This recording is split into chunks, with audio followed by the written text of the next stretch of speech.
quarta-feira, 4 de setembro. Meu querido irmão, minha querida irmã, estamos entrando na sua vida e muito gostaríamos de entrar no seu coração para aí semear a palavra de Deus, que é sempre a grande orientação para a nossa vida. Nesta quarta-feira da 22ª semana do tempo comum, a liturgia nos apresenta o Evangelho de São Lucas, capítulo 4, versículos de 38 a 44.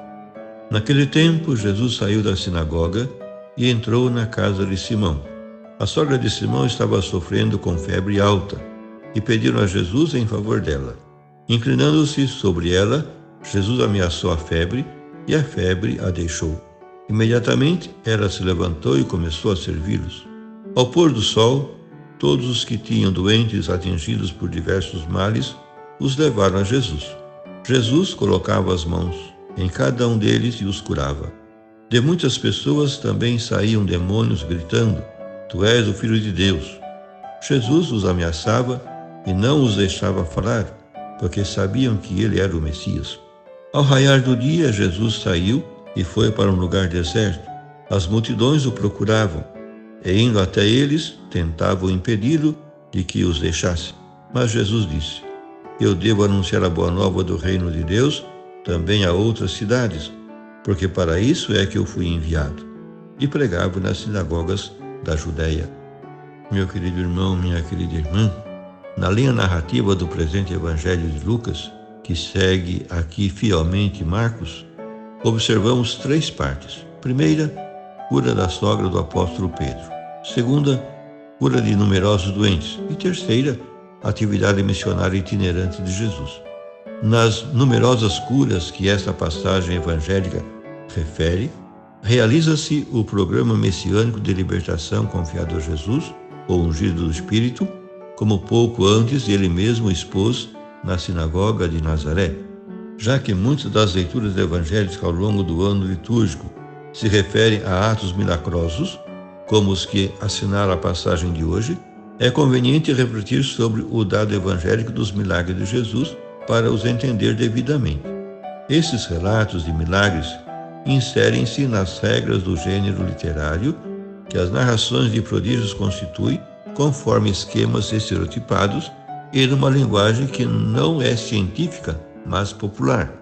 A tradição oral que surgiu da pregação e catequese apostólicas e que os evangelhos escritos depois recolheram, deu muita importância aos milagres de Jesus de Nazaré, profeta poderoso em obras e palavras diante de Deus e de todo o povo, e que, ungido por Deus com a força do Espírito Santo, passou fazendo o bem e curando os oprimidos pelo diabo, porque Deus estava com ele, realizando por seu intermédio os milagres, sinais e prodígios que conheceis, proclama o apóstolo Pedro nos seus discursos do livro dos Atos dos Apóstolos.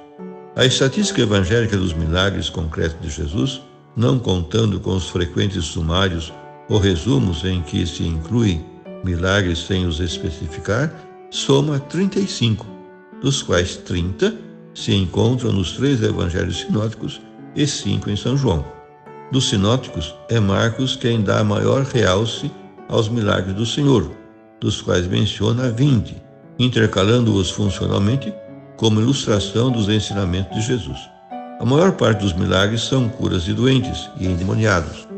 Há também 3 ressurreições de mortos: o filho da viúva de Naim, Lázaro e a filha de Jairo, assim como alguns prodígios sobre a natureza: tempestade acalmada, pesca extraordinária, água convertida em vinho, multiplicação dos pães. Fazer milagres não foi algo exclusivo de Jesus, se bem que ele o realizou com poder próprio e não delegado, porque era o Filho de Deus. Mas também os apóstolos fizeram prodígios nas missões que o Mestre lhes confiou, e depois do Pentecostes, segundo lemos nos Atos, em especial os milagres de São Pedro e São Paulo. Do mesmo modo, o Antigo Testamento conhecia os milagres dos profetas Elias e Eliseu. Como interpretar os milagres de Jesus?